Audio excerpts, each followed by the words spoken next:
to World War Now, everybody. I'm your host, Conrad Franz, joined as always by Dmitry Kalygin. We're coming at you right now, Friday, October 13th, at the beginning of Israel's ground invasion of the Gaza Strip. We're seeing the first inklings of that. Soldiers have entered the Gaza Strip. They're doing preliminary sweeps. We've seen some of the largest airstrikes seen.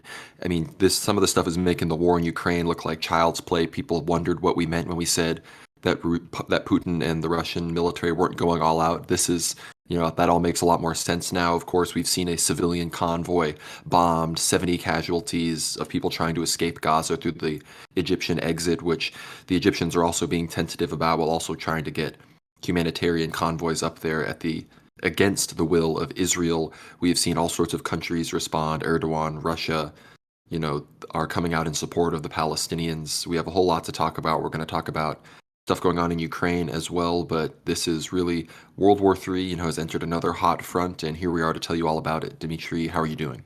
Doing great, Conrad. It's a really tough time right now in the Levant. The Middle East is very much at strife at the moment. Especially, it's obvious in the Gaza Strip in Israel proper, which there's bombardment going on everywhere, and the casualty numbers are absolutely staggering. So an immense amount of suffering for both Palestinians and Israelis. The most surprising thing is, of course, is the fact that it's all moving so quickly, and we're only 1 week into the conflict, and the suffering, it just builds up upon itself. And so there's really no time for grieving, because the people living in these areas, there's no time for grieving. They have to care for themselves. Their relatives are dying around them. So there's really no time to even be upset, because they have to fight for their own lives, or even think about moving, or thinking about seeking refuge abroad, or even how they're going to survive the next 24 hours. And now that Israel, of course, then we're making this recording on the evening of the feast day of the protection of the Theotokos, the 13th of October. So there is this consideration that Israel will be actually pushing into Gaza. Actually, right now, as we're recording, the Gaza land invasion will begin. And this is after almost a week of very intense bombardment as the prelude. And of course, this bombardment has taken many Palestinian lives. And of course, Israel is painting this as a retaliation of vengeance, this retaliation of the Israelis, something like they would, depict out of an Old Testament story. But again, this is very much unlike the Old Testament, because the hand of God is really not seen anywhere here in terms of his will being done. If anything, all these criminal acts right now being committed by, we don't want to say both sides like that unequivocally, but definitely by the Israeli side and by anyone who's seeking to provoke this conflict. God is permitting all these atrocities from, to occur, and it's really taking a toll on the local populace. I think that's probably the summary of what's happening. But again, the details are interesting in and of themselves, which we'll go into shortly. Yeah, be prepared, guys. There's going to be a lot of information in this episode. We're kind of just going to go through the situation on the ground and then seamlessly transition right into covering the international reaction, the online reaction, atrocity propaganda, and then we'll also relate this to the other conflicts around the world, whether it's Ukraine, Taiwan, even Armenia, Azerbaijan. So, be prepared, sit down, don't want to skip any of this. This is all going to be critical stuff. And again, we're deep in the fog of war right now. So by the time you listen to this, things could have changed. I'm sure these numbers will have increased again. Right about now, Israel's sitting at about, 1,500 killed, thousands more injured. Gaza has over 2,000 killed at this point. The West Bank, they're sitting at around 50, and then Lebanon has had over 6 people killed in Israeli strikes there, and then shots have been fired back from Lebanon and Syria. At this point, it's really understood that this is entirely Hamas and Hamas affiliates. Hezbollah has fired against Israel as well, but those are in theory, like, it's not direct, like, it is obviously tied to what Hamas is doing, but they responded to Israeli strikes on Hezbollah. They're still just doing tit for tat. They haven't declared any kind of invasion, which, again, if they do, that would basically guarantee Iran's involvement, because right now the USS Gerald R. Ford, the United States aircraft carrier, is right off the coast of Israel in the Eastern Mediterranean, deterring supposedly Hezbollah specifically. And if the aircraft carrier engages, then at that point, all hell breaks loose, and it's World War III, right? To the point where it isn't just us talking about it, to where everybody's talking about it. And, total World War Now vindication, but not something that we would be happy to be vindicated about. But as of right now, the operation is ongoing. Hamas, while they have taken a lot of casualties, people need to understand that the reason they're able to keep going and are able to literally launch more paraglider infiltrators, launch more UAVs, more missiles, more people on trucks and bikes, is because almost all of their infrastructure is underground in the Gaza Strip, which is why Israel is using these insanely powerful rockets and bunker busters, because they're trying to get underground. It's why the carnage is so brutal and why so many civilians have been deceased. And again, I'm trying to see videos on both sides. There's been some bad stuff, obviously, from the Israeli side, but looking at what happened in Gaza, I've seen dozens of babies pulled dead out of rubble. I've seen actual, like, the aftermath of what happens when a pregnant person is exploded. I've all seen those real videos verified out of Gaza. What I haven't seen is the supposed 40 decapitated babies and the other stuff that characters like Ben Shapiro insist on being real. So obviously the atrocity propaganda conversation is wide ranging. We're seeing all sorts of it. And, there's all sorts of ways to look into that and break that down. But as of right now, it is very clear that it's kind of breaking down in a sort of, BRICS plus versus the United States sort of way. Brazil seems to be siding with Israel largely, but it seems that almost all of the Arab world, Russia, China, are all calling for peace in Palestine, calling for an independent Palestinian state, and basically condemning Israel's operations at this point. They've taken it way too far. And of course, we have the United States and Western Europe and other countries supporting Israel, really elevating the voices of their Jewish diaspora in their countries. So that's sort of the current state of World War III as of right now, and as the international community is responding to it. I think, unless you have anything else to say just in general about the ground situation, Dimitri, I think probably the two most interesting reactions are coming from Erdogan and Putin. Yeah, I would say the only thing on the ground is naturally Israel. Again, the one thing we're expecting is lessons of the Ukraine-Russia war to be utilized in Israel and Palestine. So, namely, drones, artillery, exactly, because remember the large amounts of artillery shells. And there were rumors that Israel does not actually have the artillery shell stock in stock to fight a prolonged war against, say, Hezbollah and Hamas and maybe even the Syrian army in the Golan Heights altogether. But at this point, artillery shells have not been an issue for the Israeli forces, despite all the bombardment we've been seeing. And frankly, yes, that's right. The second major, I guess, tactic used by the Israelis was drones against Hezbollah targets in the north of Israel. So Israel is really not afraid of provoking its neighbors, especially up in the north, and opening a second front. If anything, it's almost saying that, yeah, we dare you to come attack us. We have Gerald Ford in the Mediterranean. We have the Eisenhower. So we have the two, it's essentially it's like a Star Wars type star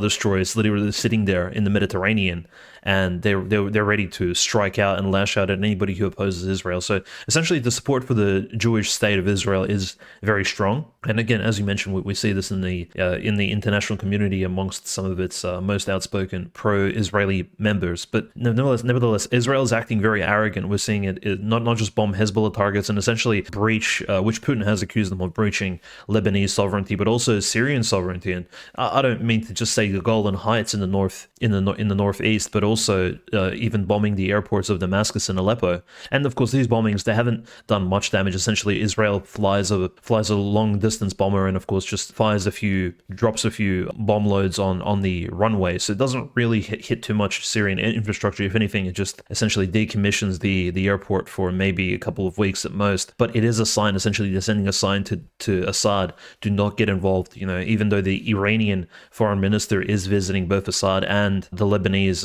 Hezbollah division in Lebanon. So the Iranians are sending their sort of envoys to speak on behalf of this fight against Israel and to promote things. And I'm not even sure if Assad has the capabilities to do anything, but Israel is sending a message saying, look, regardless of who comes here, Assad, you don't want any of this, because look, we're willing to bomb Damascus itself. We have the technology, we have the planes, and you don't necessarily have them. If anything, Assad, we mentioned this for previous weeks, Assad relies heavily on the Russian Air Force. And is Russia willing to engage? It would be a hot World War III scenario if Russia engages on behalf of Assad against the Israeli Air Force. It would be absolutely insane. But yes, Gaza is being bombarded heavily, and I believe at this point, the Israeli military has pushed the majority of the Hamas militants, or the Hamas freedom fighters, whatever you want to call them, back into the Gaza Strip. And frankly, this is how the casualties on the Israeli side have been, adding up as they're clearing up all these various villages.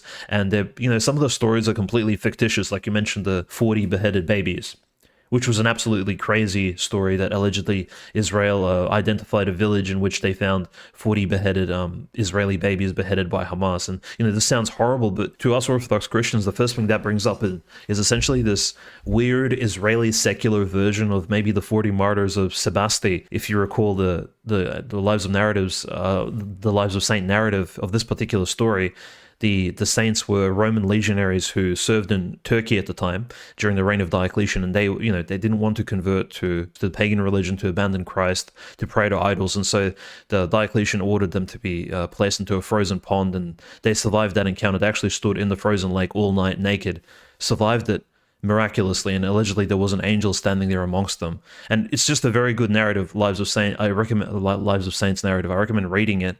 And eventually all 40 legionaries were beheaded and they all became martyrs for Christ. But this story, and we celebrate it in the Orthodox Church, we understand the powers of the world use these stories as essentially as inspirations for their own decoys and red herrings which they throw at us. And in many ways it's not just imitation, it's this antichrist type humiliation which they bring to us by essentially imitating and copying some of our narratives. And I mean, the Antichrist himself will be this dark simulacrum of Christ, this fake Messiah. And so it's not surprising that the 40 beheaded babies turned out to be a complete false narrative. And essentially it is a mocking against Christians. Yeah, that's a good point. It's a similar pattern I want to point out as well. And it's not quite as religious in nature, but it's something that a lot of people who, at least over the course of the first year of 2022 of the special military operation, got wise to the Ukraine psyop and realized that, the ginning up of American support for Ukraine was a media,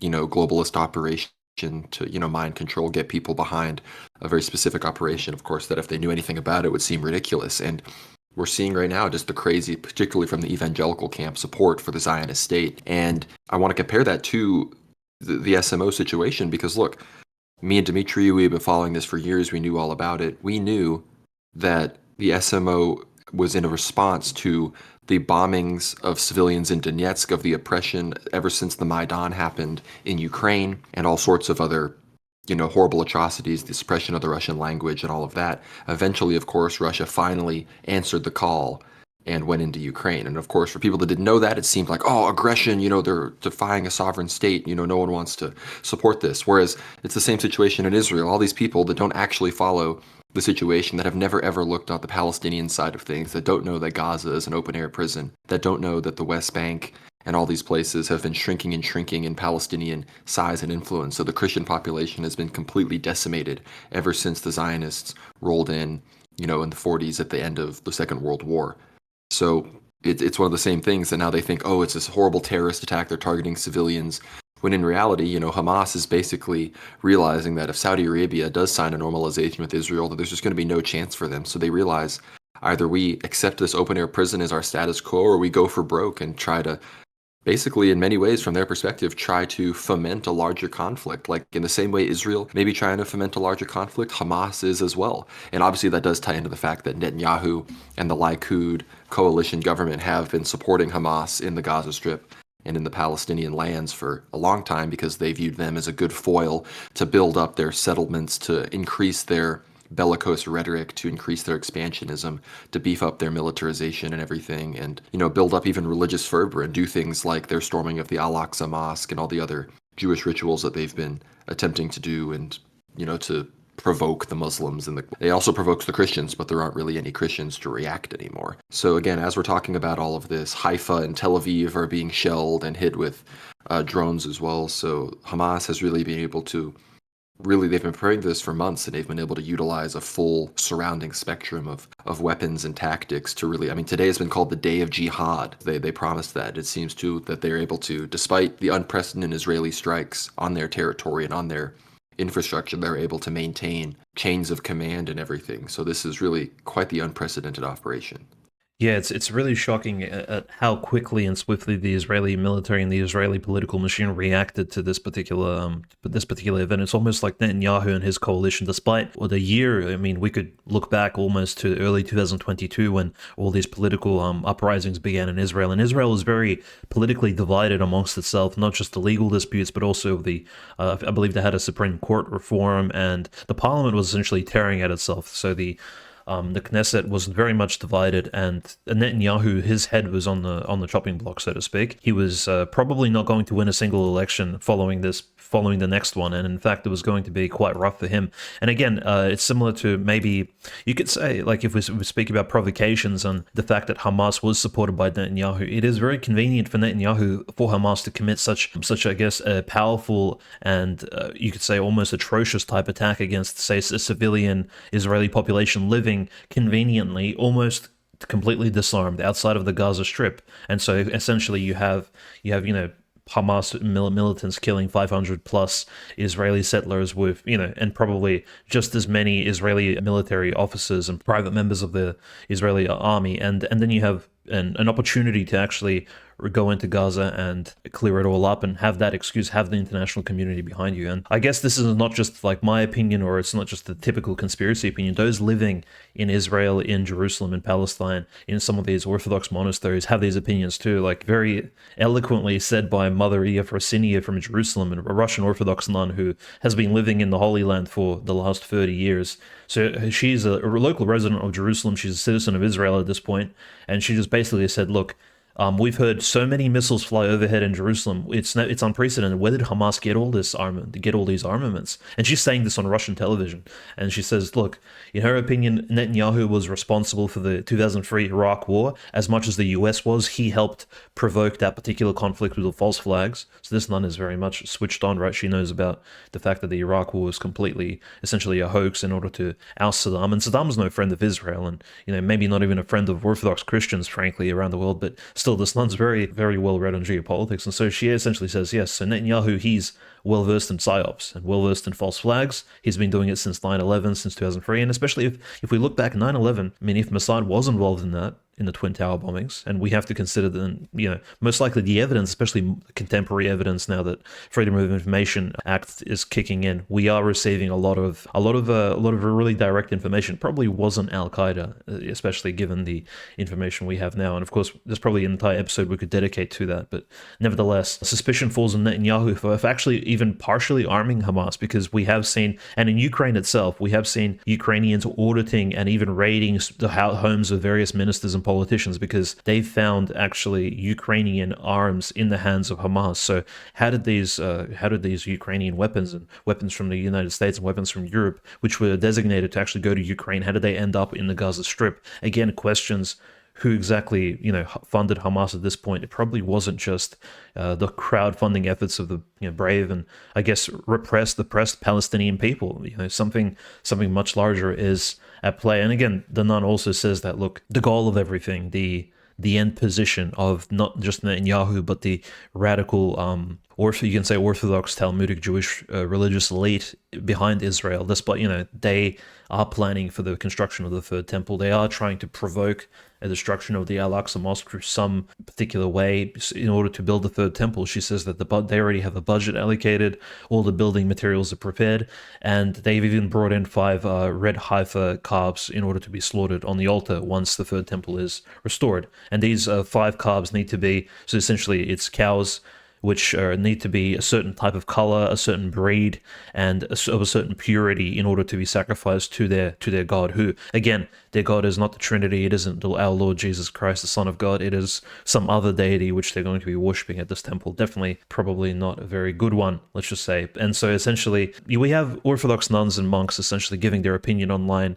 Again, very provocative thoughts, but I think it's worth taking into account that, look, the Orthodox world is not essentially standing behind Netanyahu in this. If anything, he's the bad guy behind all of this, despite the fact that Hamas may have actual, radical Islamic elements in it. For example, calling for jihad. I mean, these things are quite foreign to us Christians anyway, right? But I think there is an element of sympathy we could have for the Palestinians, and we really should have, because, for example, the Palestinians have been getting oppressed. The Orthodox Church have spoken out in their support, and the Israelis have in fact provoked this conflict. And the provocation perhaps even goes into, as I said, areas of the false flags, of the psyops, of things which are incredibly negative to any sort of peace agreement in the Middle East between these two sides. And so I think we should keep that in mind.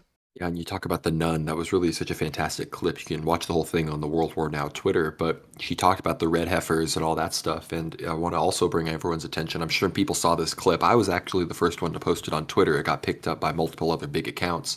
But Rabbi Chaim Richman, he was the longtime director of the Temple Institute in Jerusalem, which the entire goal of the Temple Institute is to see the destruction of the Al-Aqsa Mosque, breed the proper red heifers, have all the dimensions of the temple properly, from the Torah and everything. But he said on his podcast right after the war broke out, he's talking about the Christian countries and, their, in his mind, I guess, their lack of fervent support for Israel.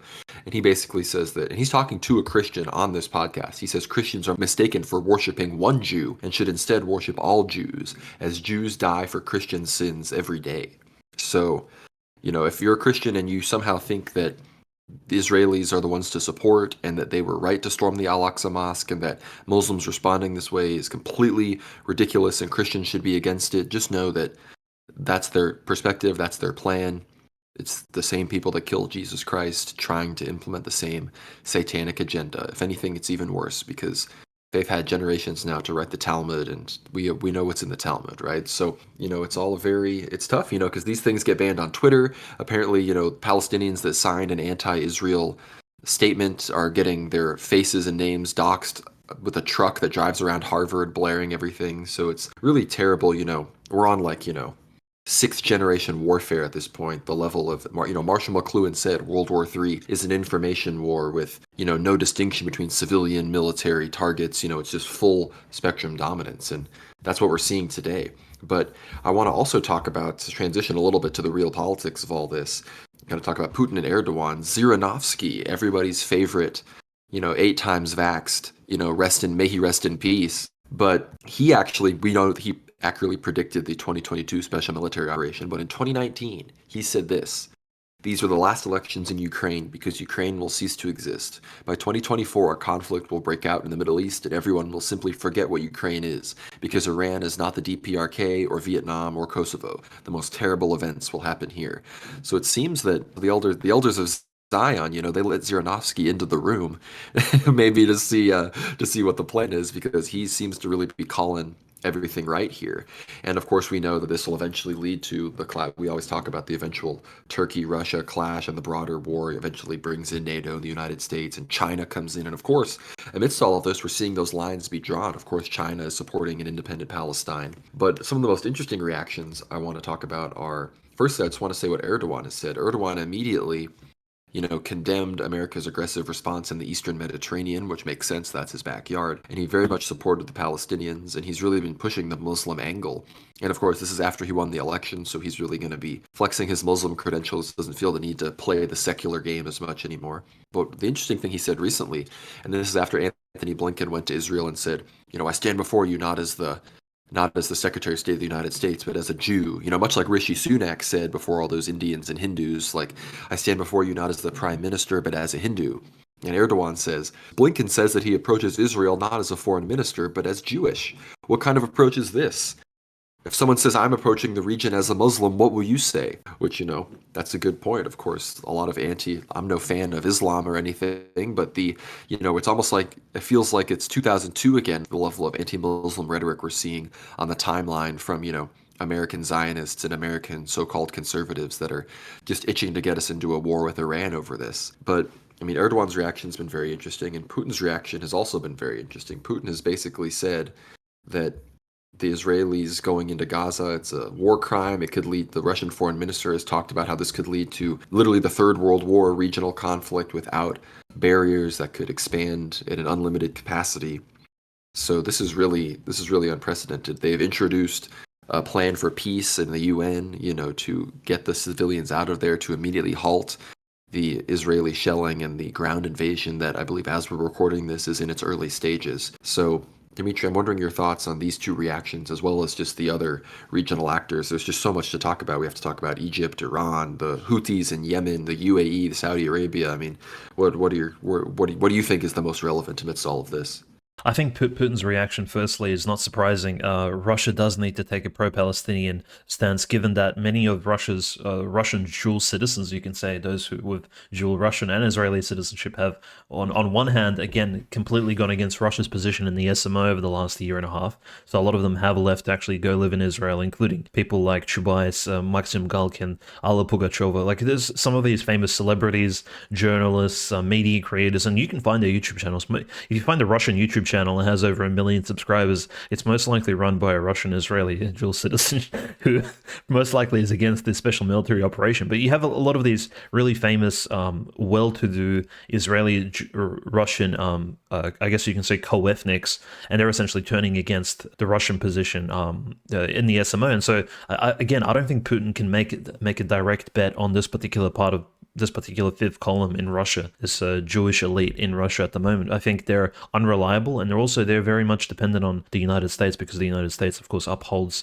what you could call the status quo in the Middle East. I don't want to say peace of the Middle East, because this is whatever's happening now and whatever has been happening last year and previous years of the oppression of Gazans is certainly not a peace. If anything, it's this demonic, oppressive peace, which destroys lives and livelihoods and spiritual lives of those involved, down on the ground. But nevertheless, Putin, of course, spoke out in favor of the Palestinians at least 3 times since the conflict began, and it's very much unequivocally his state. The BBC, funny enough, publishing articles literally 5 hours ago stating Putin is ready to take advantage of the Israeli-Gazan war.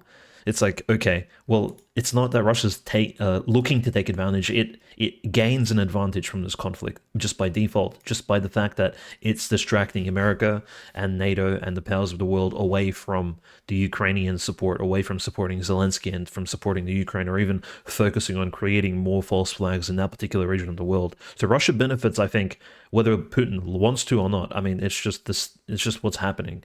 And again, Russians should take full advantage of this particular situation, throw in United Nations resolutions, build up multipolarity, post the BRICS summit. I mean, we are seeing the Russian position in the world improve and increase and multiply several times. So again, it's probably a good thing for Russia, but again, the Russian state does need to draw a certain line. Like, at what point do they actually intervene on the side of the Palestinians, or even not, again, probably not the Palestinians, but the Syrians, because Israel may, again, in their bloodthirst, and we've been seeing this call for violence and vengeance spread, throughout Israeli Twitter, and even, I would say, ethnic Jewish Twitter en masse. So we've seen figures like Ben Shapiro and even folks who have associated themselves with Jewish businesses like Dr. Jordan Peterson. Essentially, we have seen a call to violence that has been unprecedented, and this call to violence, Conrad, is not the same as what we've seen in Russia, Ukraine. So we've never seen the Russians ever call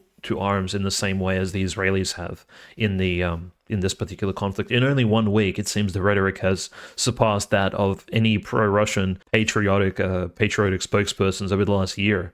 It's really, even Prigozhin's Prigozhin's humor and Prigozhin's statements are not anything like that. Like we've seen Israeli ministers, former presidents, former prime ministers. It's even worse than that. It's even worse than that. I mean, like, I remember people would get banned for just expressing support for Russia at all, whereas now people aren't getting banned for literally saying Palestinians should be genocided. I support cleaning them out, like all sorts of these, like, literally openly genocidal statements. Apparently, no one's getting banned on Twitter for that. So, as someone who was literally banned for no reason at one point during the 2020 election cycle, I'm not very. It's hard for me to have sympathy with all these Zionists crying foul, especially as someone who's actually paid attention to the Israel-Palestine conflict for the past 5 years. Yeah, there's an actual double standard at play, and Elon Musk, I don't think he has any much authority. Remember, he did meet with Bibi Netanyahu about, was it 2.5, 3 weeks ago? And so I think he's really much under the pump. We spoke about this in the last episode, but he's definitely under pressure from a certain lobby, maybe legally speaking as well, considering that there is this ADL lawsuit kind of looming over him. So I don't think he has any power in order to suppress some of these voices, but we as the audience, we as the listeners, we are seeing these particularly dehumanizing.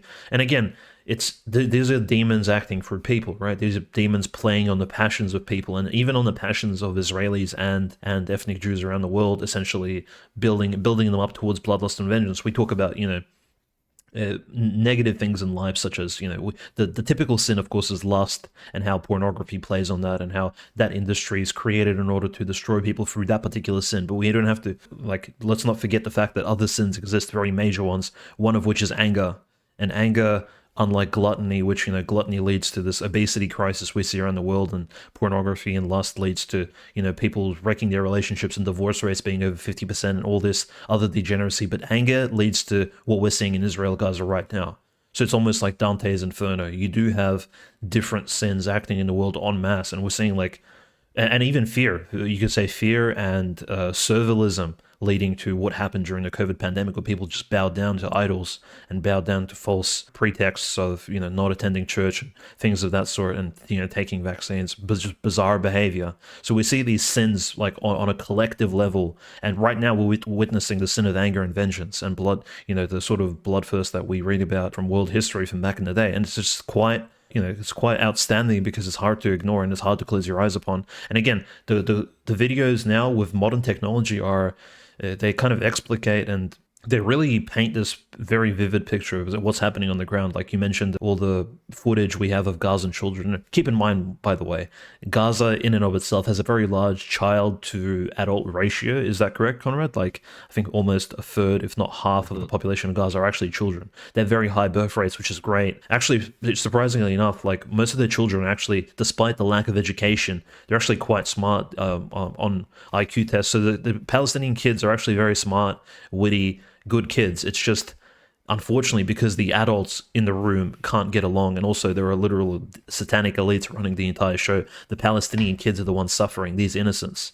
And so it is, in a way, like, again, not to get too biblical, but I mean, we can get biblical the entire podcast, but frankly, it is a Herod slaying of the innocents again happening. There is a massive child sacrifice in these lands. They were run by Baal and Moloch priests once upon a time, which,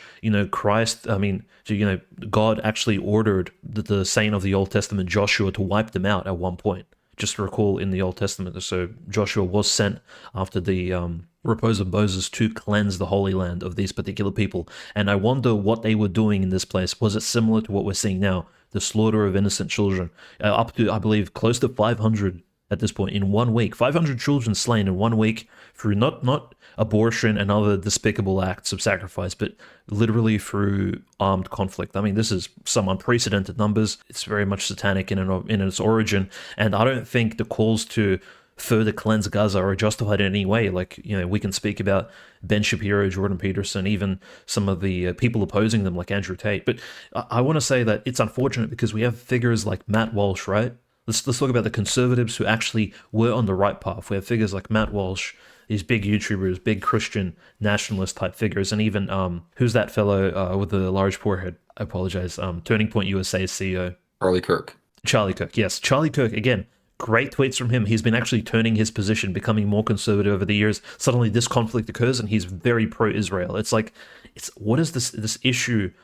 It always turns these people back to, it's like the leash is being tugged, and again, they return back to their masters and they return back to the just basic talking points, which really nobody asked for. Yeah, well, Nick Fuentes made a great point that all these social conservatives, these people that want to close the border, these people that want this stuff, they made this quote-unquote strategic alliance with the Jewish Zionists, thinking, okay, I just never complain about Zionism, I never talk about Jewish power, I never do any of these things, and they will sort of allow me to then get some of my agenda across the table, whether it's no gay marriage, no more abortion, closing the border, deporting illegal immigrants. But guess what? That never happens.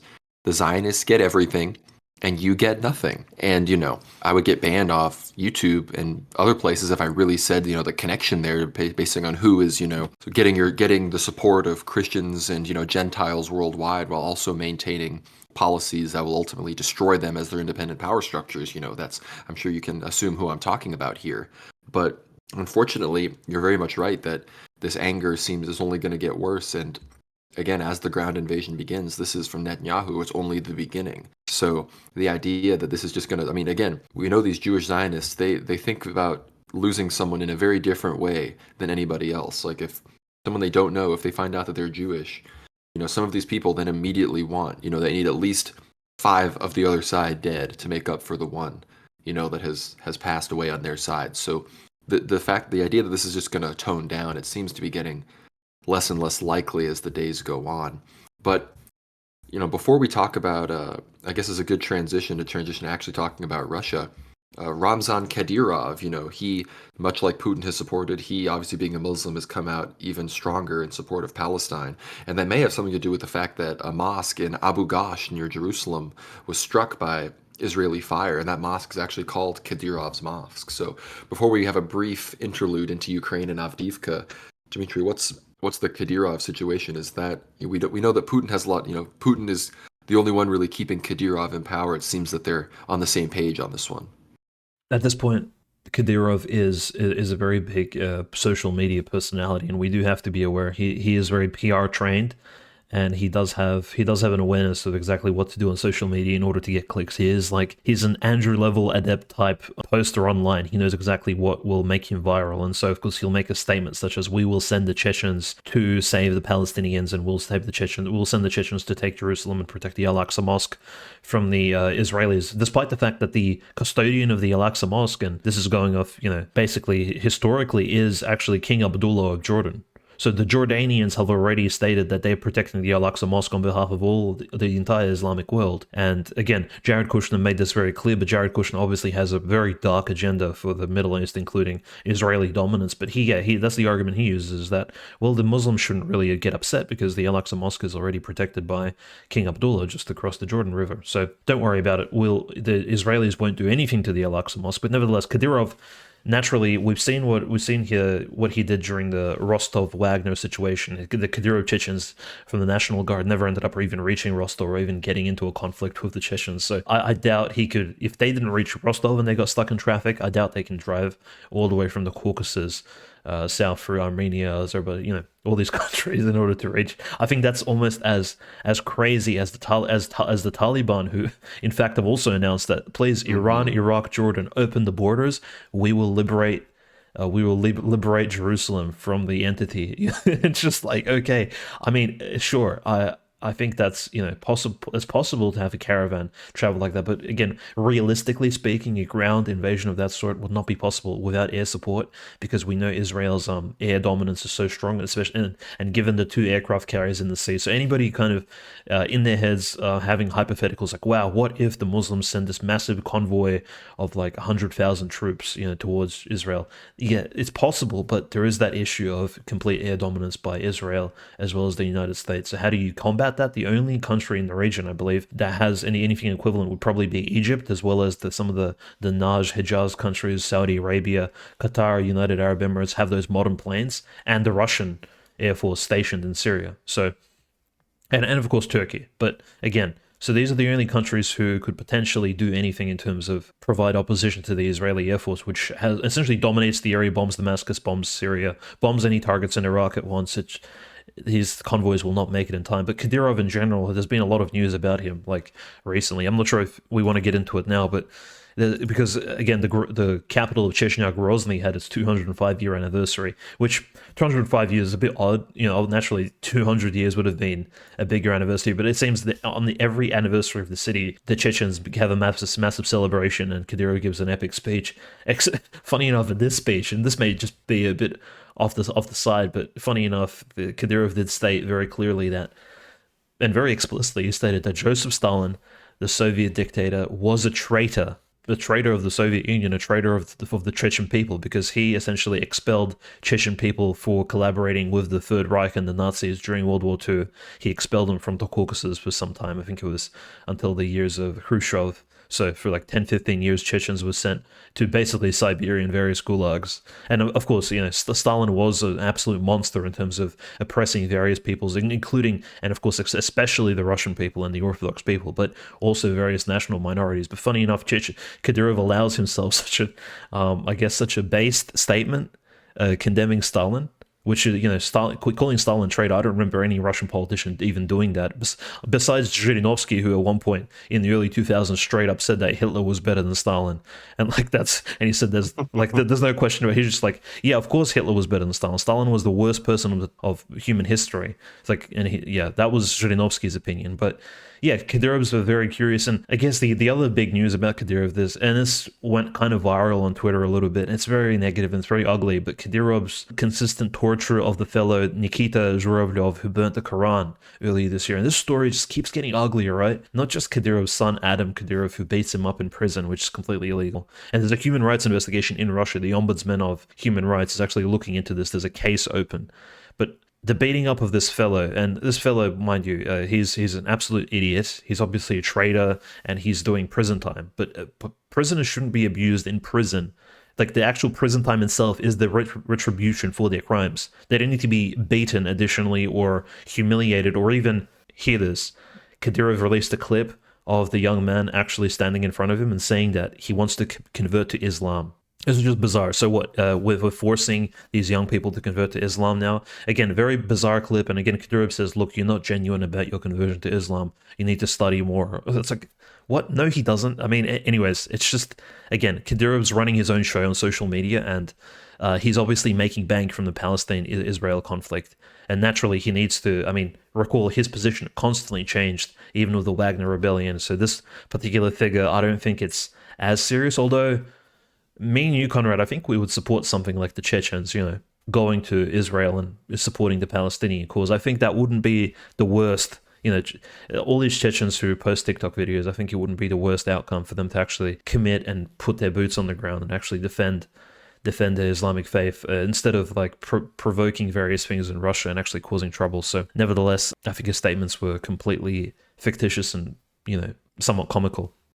Well, regarding the comment about Stalin, Haas bros must be absolutely seething. Abraham Alliance, communist bros, not a good day for them. But regarding the actual situation in Ukraine, the battle seems to have shifted to focus on Avdiivka, which, for us on this show, we started the show when Donetsk, Luhansk, Kherson, Zaporozhye were officially signed into the Russian Federation, and that came with what everyone thought at the time was a big push around the Donetsk city region. And of course, that basically lasted a few days and never actually did anything. And since then, this Avdiivka has been the most built-up Ukrainian fortification along the front line, basically, that they've always had this foot in the door of Donetsk city and have been able to inflict horrible pain and torture on the civilization and the civilians there. So Russia seems to finally be committing large forces to this battle. And they've taken heavy casualties. Ukraine's taken heavy casualties, but it seems that finally, and now that they may have even waited till this distraction in the Middle East propped up, they seem to be willing to make bigger pushes in some of these directions. I don't know if this will, maybe they want to take Avdiivka before their big push, coming up in February 2024. But Dimitri, what are your thoughts on the situation there? Yeah, there's been a lot of heavy fighting. Russians essentially are attempting to surround Avdiivka with what in the Russian military they call a cauldron, surround it essentially and destroy the forces within that particular cauldron, within that valley, on that particular hill. Or in this case, Avdiivka is a quite a distraught town at this point. But yeah, the Ukrainian military has been building it up, and Avdiivka is very famous for bombing Donetsk. It's located only 5-6 kilometers north of Donetsk, and so all the stories you hear about Donetsk being bombed by Ukrainian military, those are actually flying in. Those artillery that bombardment is occurring out of that particular base of Ukraine, Avdiivka. And it's also historically, it's one of those places where since 2017, it's one of the last places where a Givi actually fought against the Ukrainians prior to his assassination. So, the Donetsk People's Republic has been trying to take this particular city for many, many years now, and unsuccessfully. And Russians, look, the Ukrainians not giving up easily at this point. American media and Western media is reporting at least a loss of between 10 to 15 Russian tanks, as well as 30 armored units, armored vehicles, so armored troop carriers and such, essentially during this conflict in the last week, trying to take the city of Avdiivka. Not a city, a town. It's more or less like a town or a village. It's quite small, but yes, of course, if Russia ends up taking it, it'll be another, you can say, maybe another Bakhmut, perhaps a less bloodier one, or even maybe a small Mariupol type victory. But again, Russians haven't had a victory like this in a long time, so there's definitely a positive development on the Russian front. The Russians are, again, on the offensive, taking back these key areas. And for those of you who say, well, why aren't the Russians striking for peace? Mind you, Avdiivka is that point from which many cathedrals and churches were actually bombed in Donetsk for many, many years. When we read about, well, this monastery was bombed, this church was bombed, where are the bombs flying from? Where exactly is the Ukrainian artillery and missile launchers stationed? They're stationed there in that particular town.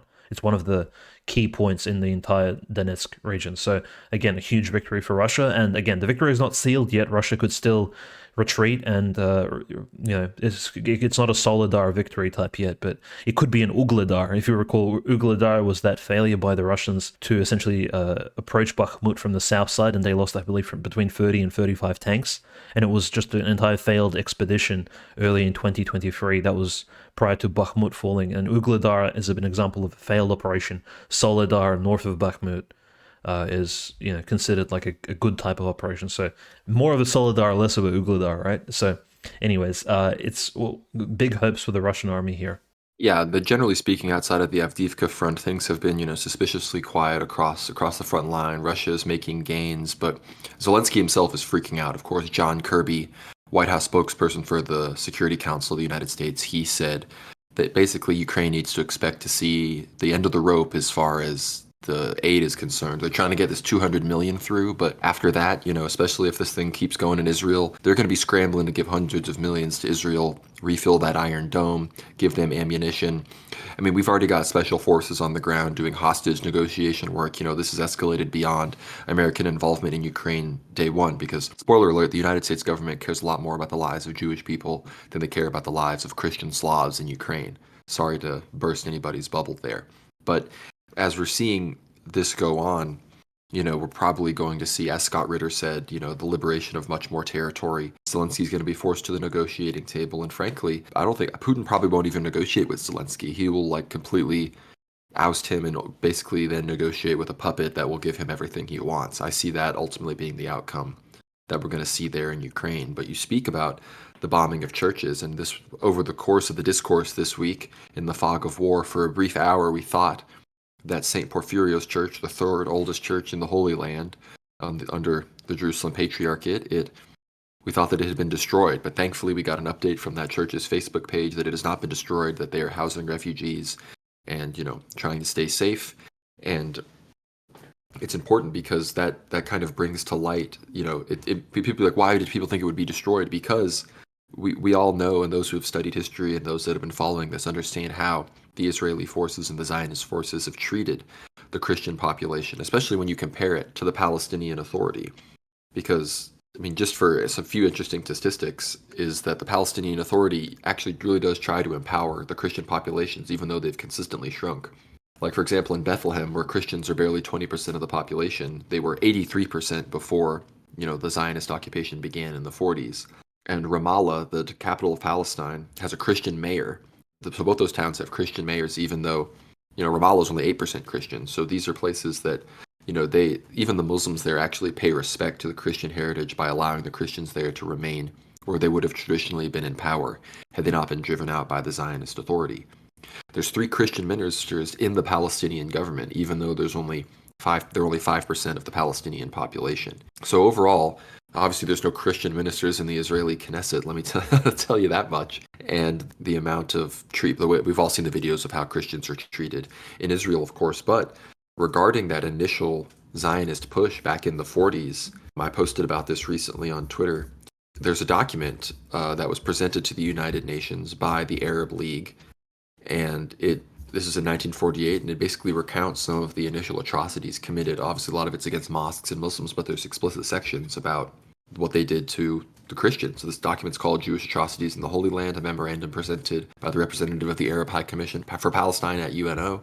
And basically it talks about, all throughout the early 20th century, every Orthodox bishop, every Pope, Anglican bishops, they all were making statements about the treatment of Christians in the Holy Land. And all the leaders in the Holy Land, the bishops, like the Orthodox, the Jerusalem Patriarchate, the Coptic Patriarchs, the Armenians, the Latins there, the Melkites, the Maronites, all these people, they signed a manifesto that said, "We can state that the largest part of the shells falling on the Holy Sepulchre and on churches, convents, and Christian institutions, as listed by the committee, are of Jewish origin." The manifesto continued, "We declared the truth and an objective fact when we add, the Arabs have stated they respected the holy places, the churches and convents, and the Red Cross institutions. In fact, they have respected them up to the present time."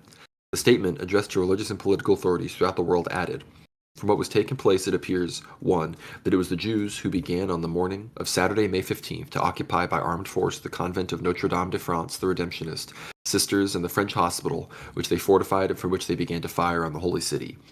2, that they occupied likewise on Mount Zion, the monastery of German Benedictine Fathers, and 2 convents of the Holy Trinity in St. George belonging to the Greek Orthodox Church, which served for military operations and from which they fired on the city of Jerusalem. They occupy today buildings which fly flags of the Holy See of France, of the Holy Sepulchre, and of the International Red Cross. The manifesto included the following list of institutions from which Jews directed their fire on the Holy City. There's an Orthodox Greek convent of St. George, a convent of Notre Dame de France, convent of Redemptionist Sisters, an Italian hospital, all these sorts of things. The manifesto charged that some Israeli fighters fired shells from the Hebrew University and Hadassah Hospital on Mount Scopus, and also from 2 large synagogues in the Old City, which Arab forces eventually demolished. It is said that the following institutions had been hit by shell fire, and that these seized by Jews had been shelled subsequently by Arab forces. A whole bunch more convents, Armenian convents, Greek Orthodox convents, Jerusalem Patriarchate, Syriac churches, the Church of Saints Constantine and Helen, or the Church of the Holy Sepulchre, the Seminary of St. Anne, the Orthodox Armenian convent, hit by 100 shells fired from that Benedictine monastery that had previously been taken before. And all these things went on back then, and even back then it appeared, and this is continuing in the manifesto, stressing that the Christian world seemed to be almost indifferent to shelling Jerusalem by an Arab legion before the truce. Jews boasted it would not take them more than a fortnight to conquer the whole city, 9/10 of which they hold already. If they don't claim Jerusalem yet as the capital city of their state, it will no doubt be an essential instrument of bargaining during peace negotiations. Then goes on to talk about how they would go into these cities, they killed Christians, they would desecrate the altars at Christian churches and whatnot.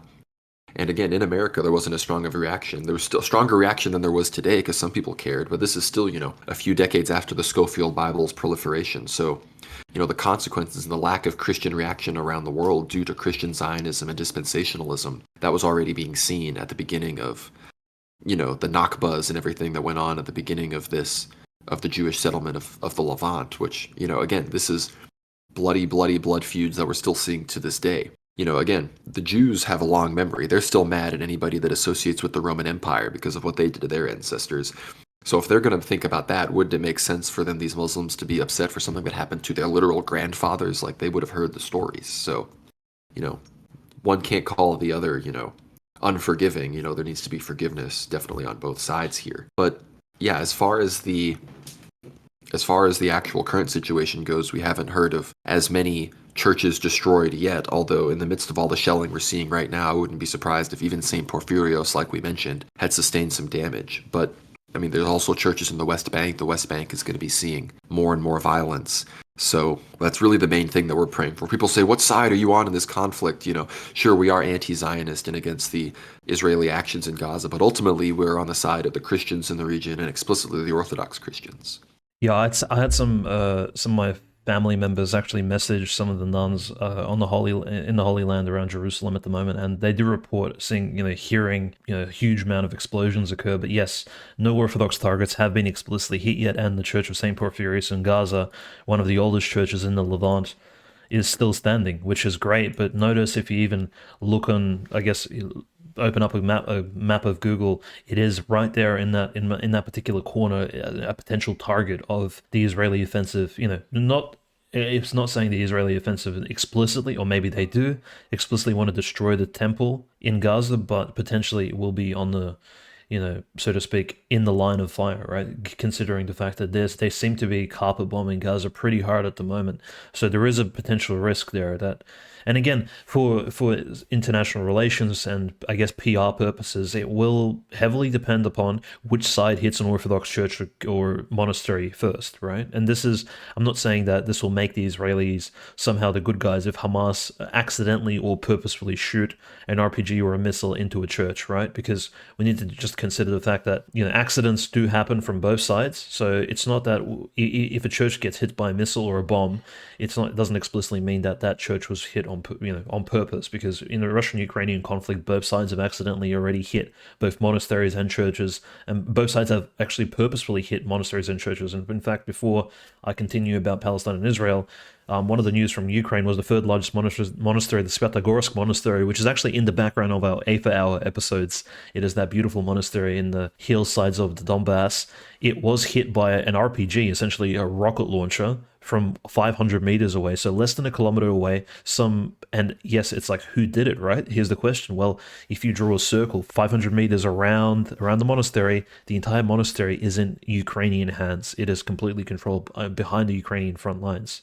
So Ukrainians have been shooting rocket launchers at the monastery for no reason whatsoever, completely unprovoked. Several times rockets were launched at very quite close range, under 1 kilometer, and the Metropolitan Arseny of Svyatogorsk, the caretaker of the monastery, essentially gave a 5-minute long sermon at a liturgy last week, and he basically just said, "Look, this is disgusting." Well, not even last week; it was literally yesterday. Unfortunately, the Ukrainian website of the Ukrainian church website openly stated that, "Look, we're not sure who shot the monastery, even though it was explicitly Ukraine." But in the case of Ukraine and all of this being tied to the Israeli-Palestinian conflict, right? Because you'd think these places are so far away. It's that we have both Ukrainian, Russian, and Greek elders and saints giving us collective prophecies about potential world wars and conflicts, and tying these two conflicts, frankly, together. Yeah, and one of those saints, of course, is Elder Lawrence and Saint Lawrence of Chernigov, one of our, Ukrainian saints, which we mention all the time, Conrad. We speak about him very often, but that's because he actually left a really big inheritance, not just for his folk at the monastery, but for all Russians and Ukrainians, those who would come after him. And he is one of those saints who lived under Third Reich occupation, lived under Soviet communist occupation, and he died, during the Soviet years. So he definitely experienced a lot of things. But one of the prophecies he has about the Holy Land specifically, which we'll read out now, so translated by us, where he says, "He, the Antichrist, will stamp his people with seals. He will hate Christians. The last persecutions will begin against the Christian souls who refuse the seals of Satan." So he's speaking about the mark of the beast here. And the Saint Lawrence says, "First, persecution will begin in the lands of Jerusalem, and then the last blood will be shed throughout the world in the name of the Redeemer, Jesus Christ. Of you, my children, many will live to see these terrible times." So essentially he's speaking as if the end times will begin somewhere towards the end of the 20th century, if not in the 21st century. So we might be looking at a timeline which is very near to us. But notice how he does mention the lands of Jerusalem, which back then, he's speaking about this before the state of Israel was even created, right, Conrad? Think about it. He might be giving these prophecies literally under Third Reich occupation in the early 1940s, perhaps.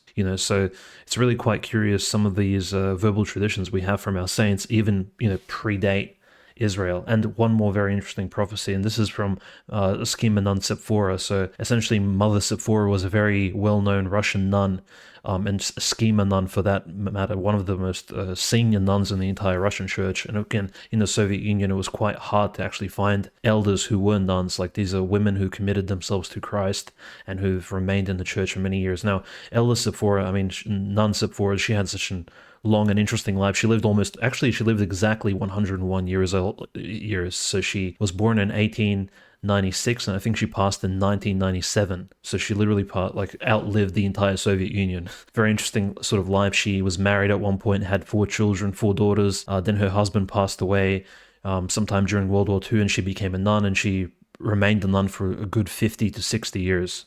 So really intense life. And of course, some of her verbal and discussions, as you probably recall from, we spoke to Father Trifon, and Father Trifon recalls some of his discussions with his spiritual father and what kind of advice he would provide him. And essentially some of that advice was straight up clairvoyant in nature. And a certain abbot, Father Michael Klikovsky from the Click of a Village, actually states that when he spoke to Mother Sephora, and her last name is Shnyakina, she essentially gave him very apt, you can say, clairvoyant prophecies about the future of Russia. And he essentially asked about, pilgrimages to Jerusalem. And she says, he recalls, Mother Sephora loved Jerusalem very much, although during her lifetime she could never visit it because she lived in the USSR. It was hard to leave Soviet Russia.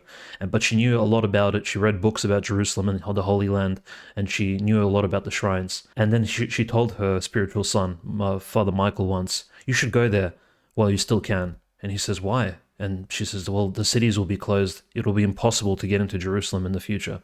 And he thinks to himself, why will Jerusalem be inaccessible? Maybe it'll be a closed territory, perhaps an increase in terrorist attacks, maybe wars.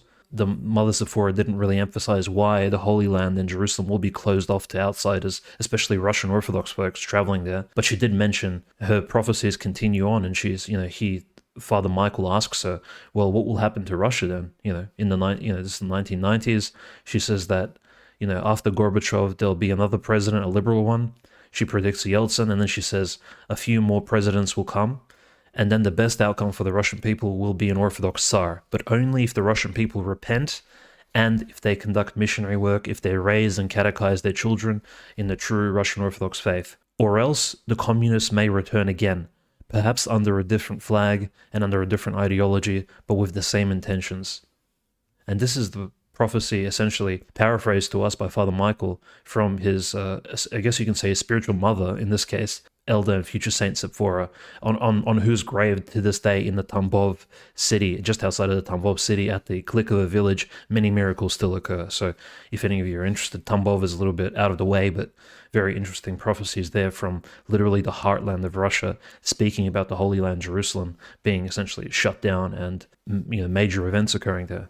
Well, that makes me think, we hadn't even thought about this. We've been so enraptured by the war going on, but I have not been to the Holy Land. And now I realize I may never be able to make it properly if things go a certain direction, as we've been predicting. But if there's one thing I've also learned from this story you just said, and we also shared on World War Now Twitter, and we mentioned this earlier in the episode, the not prophecies, but the analysis of Mother Ephrosinia down in the Holy Land itself, speaking to Russians, via video conference. But I think it just makes us realize that I think we need to be looking out for our next guest. We need to have some nuns on, between Abbot Trifon and his fantastic stories about Mother Susanna and Mother Markella, and now these fantastic prophecies from, Schema Nun Sephora, Mother Ephrosinia. I mean, I think we should. I think that's our goal. First female guest has to be a nun. A new World War Now rule. But in that same vein, you mentioned the kind of pan-Orthodox nature of these prophecies, and our good friend Panagiotis brought one of these to our attention recently. Be sure to subscribe to the Christian Orthodox Miracles and Prophecies YouTube channel.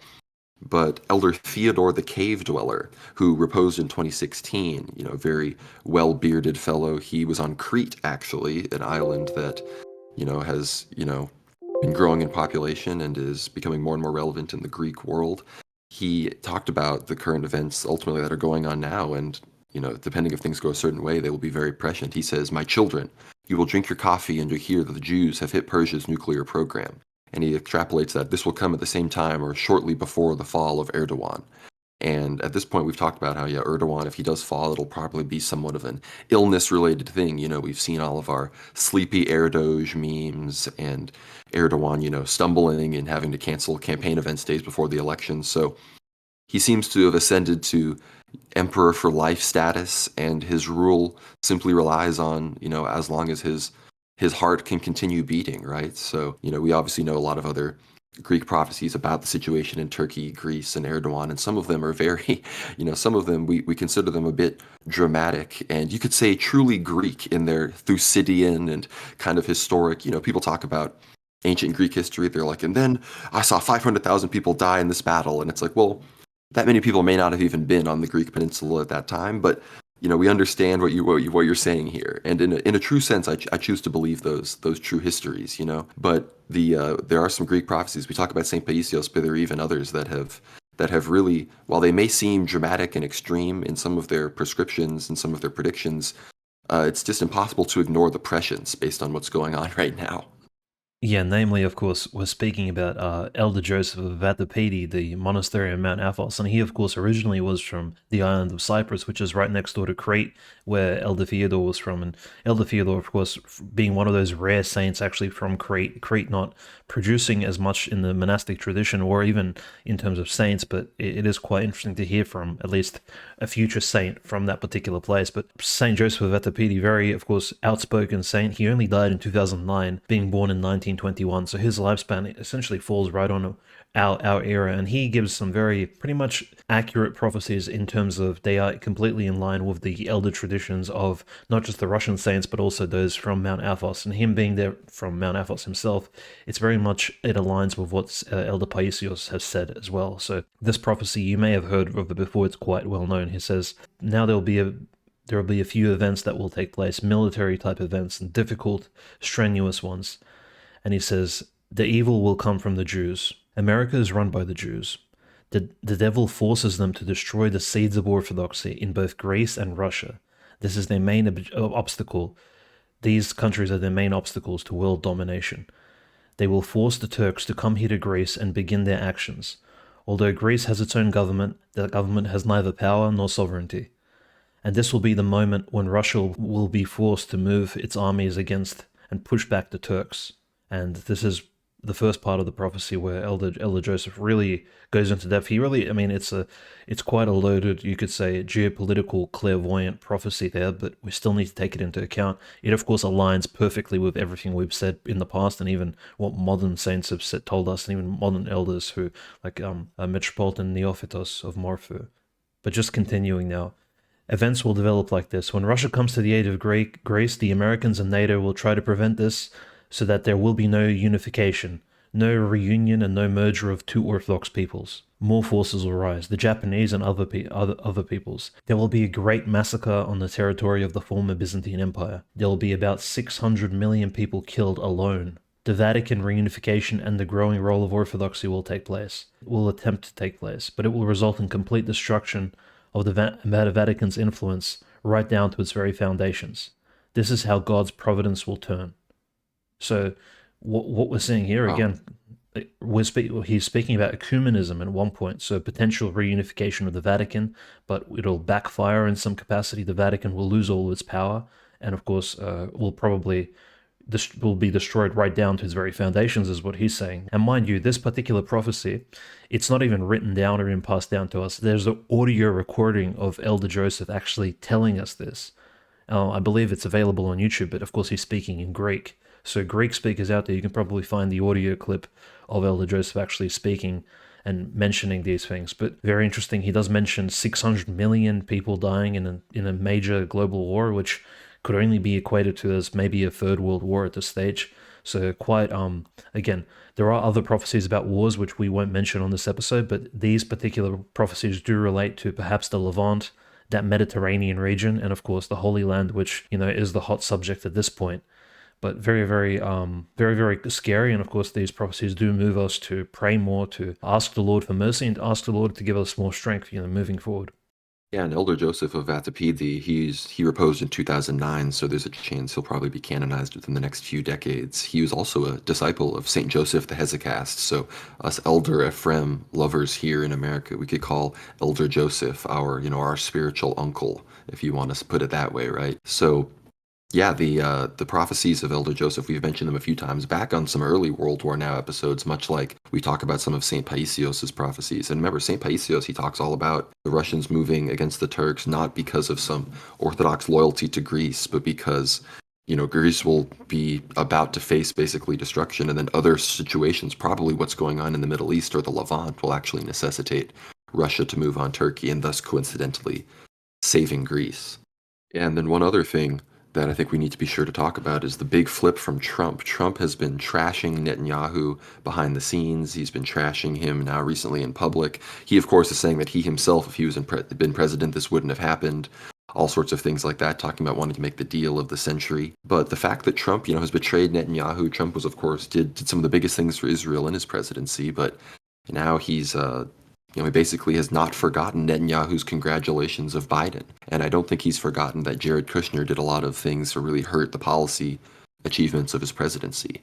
So I think from those two perspectives, he has no love for Netanyahu, and it seems that behind the scenes and maybe even publicly, he's going to be working, once whatever the political ramifications are, once I guess the fake unification government that Netanyahu has established that his opposition are refusing to take part in, Trump may be supporting his opposition. And it does seem that, I think the polls are saying like 79% of Israelis at this point want Netanyahu out. So it seems that Trump, the mediocre eyes of Trump, things are getting interesting. He's going to be our second non-consecutive president perhaps, and now he's turned on Netanyahu. I mean, sure, he still is proud of himself for making the vaccine, but it seems that some of the issues from term one are really correcting themselves.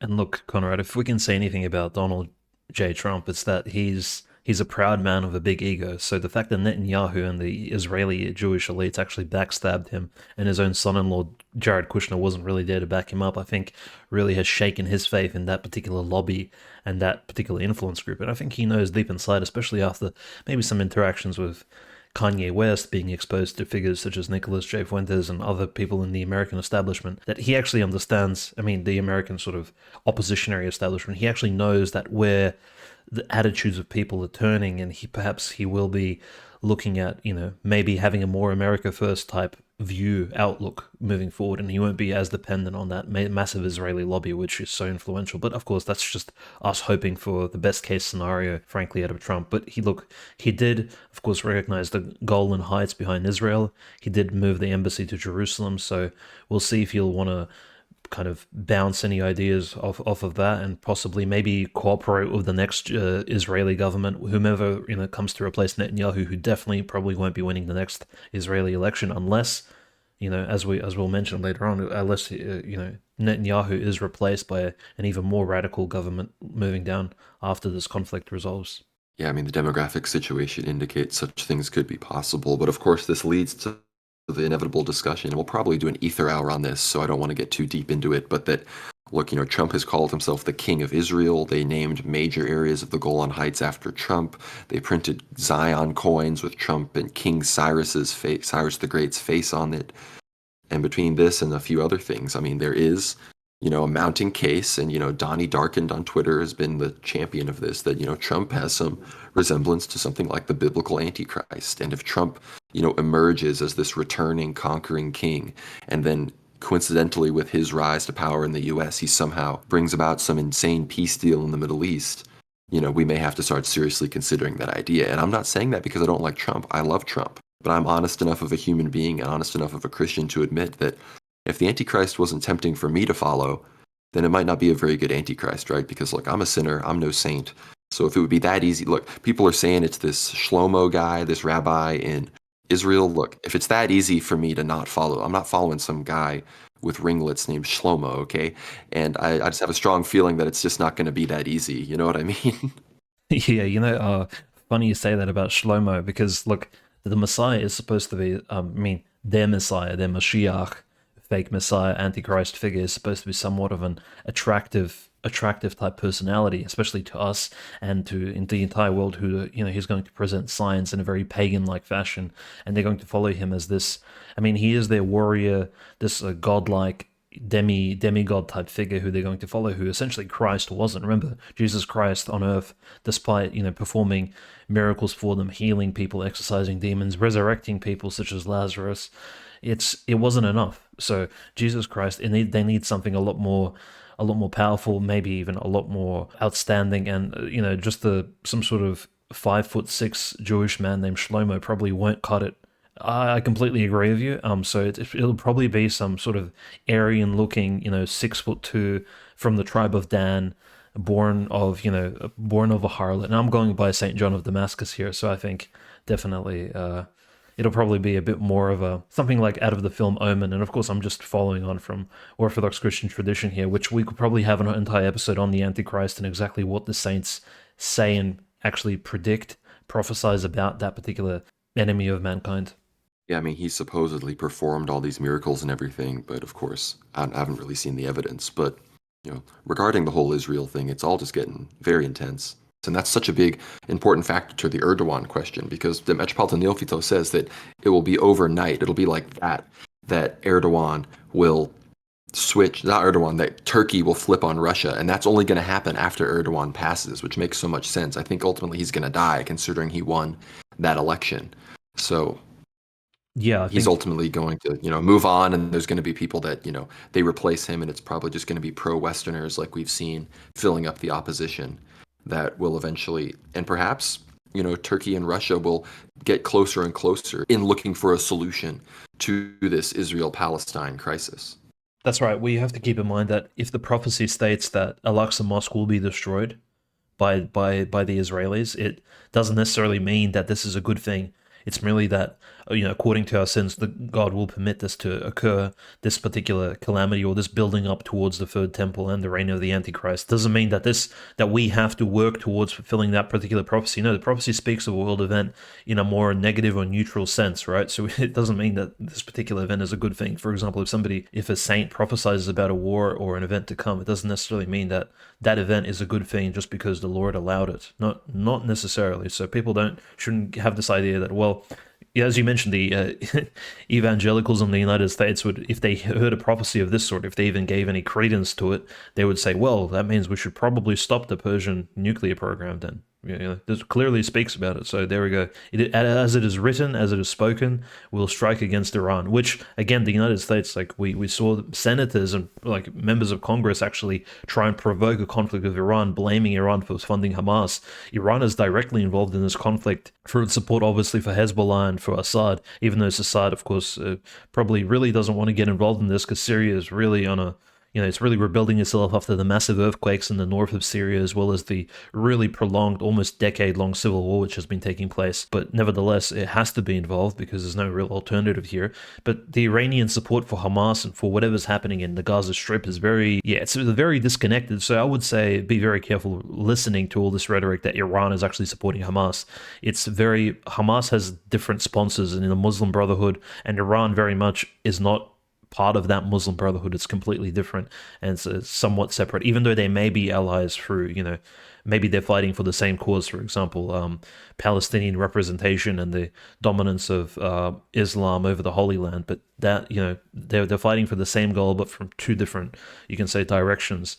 So I think that's important. That's something we need to think keep in about mind. it from that perspective. I mean, Erdogan. It makes sense that he would come and actually support Hamas even more than he would be willing to support like even though Hezbollah, they control themselves better, they conduct themselves like a military, they conduct themselves like a state. But look, Erdogan isn't Muslim Brotherhood, but is there any politician actually in power outside of Hamas that is as similar to the Muslim Brotherhood as Erdogan?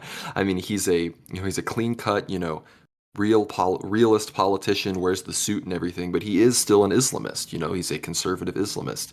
And obviously he is not as extreme in his Islamism as the Muslim Brotherhood is. But it's just important to realize that, again, Hamas, as the most seats in the Palestinian Authority legislature, the Palestinian Liberation Organization, which was suppressed by Netanyahu in favor of Hamas, they are in the minority.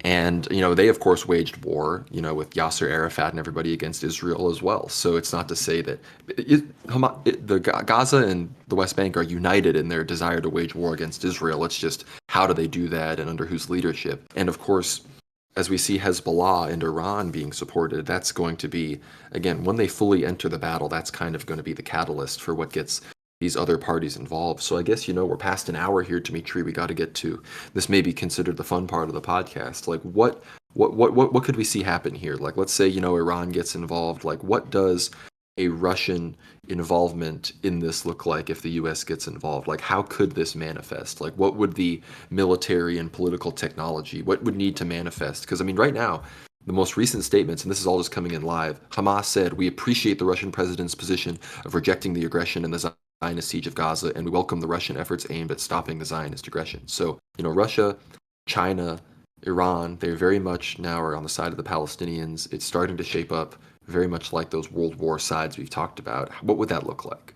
Well, I think Russian support for Azerbaijan has essentially stabilized that particular front. And Russian relations with Turkey, remember Putin meeting with Erdogan, that does open up a front for Russia to actually move its Black Sea fleet possibly into the Mediterranean, which would be a very explicit act, because the Russians did have a portion of its Black Sea fleet actually in the Mediterranean during the Syrian civil war, and obviously shipping troops back and forth and technology and things like that as they were positioning themselves during the defense of Assad's regime, which was essentially you could say a positive thing, and it benefited not just the Russians and Syrians but also Christianity in total, preventing ISIS from essentially genociding and murdering thousands of Christians in the Middle East.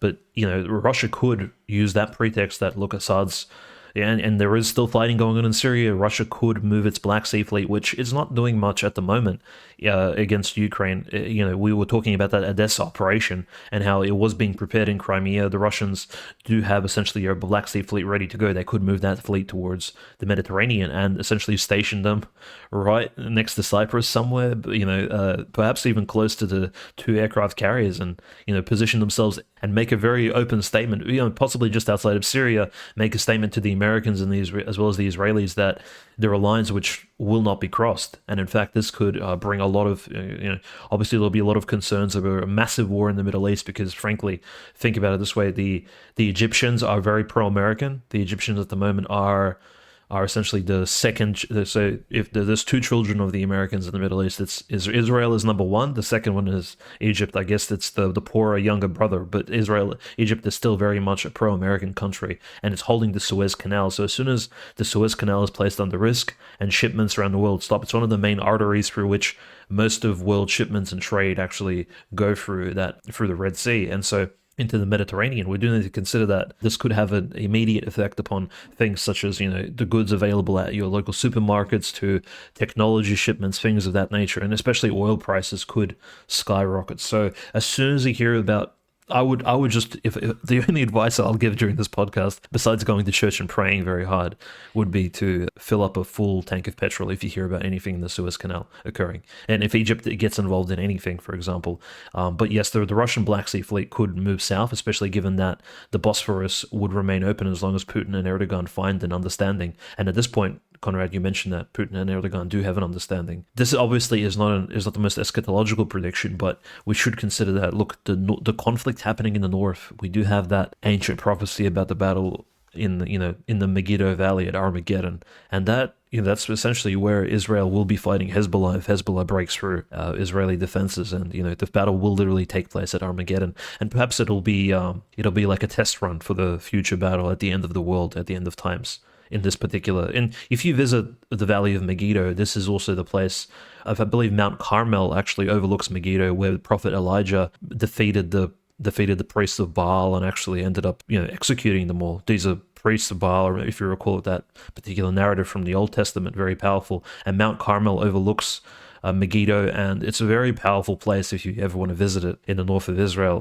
A holy place as well, because our holy saint prophet Elijah, and of course Elijah will return at the end of the world too. So this is all very powerful. Elijah not having passed yet, he will come back to face the Antichrist and to fight him at the end of times, and also as a prophet to the apostate Israeli people, and not just Israelis, I mean Orthodox Jews in particular, and Enoch will return as well. So these are things which, it's very striking imagery and very striking stories which will all come to pass, but it seems that, we are moving there slowly but surely, or in fact, we are playing test runs of those particular future events. It's quite striking.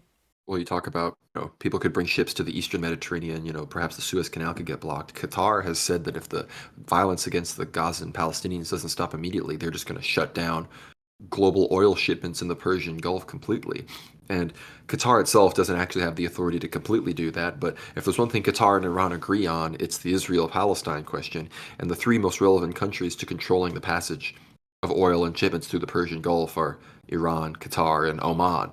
So, and Oman has almost no geopolitical clout whatsoever. So I'm sure it would basically just follow its lead of its other Muslim, state brothers. But if that really happens, I mean, that would be what could really escalate this. Like the U.S. may have no choice but to get involved.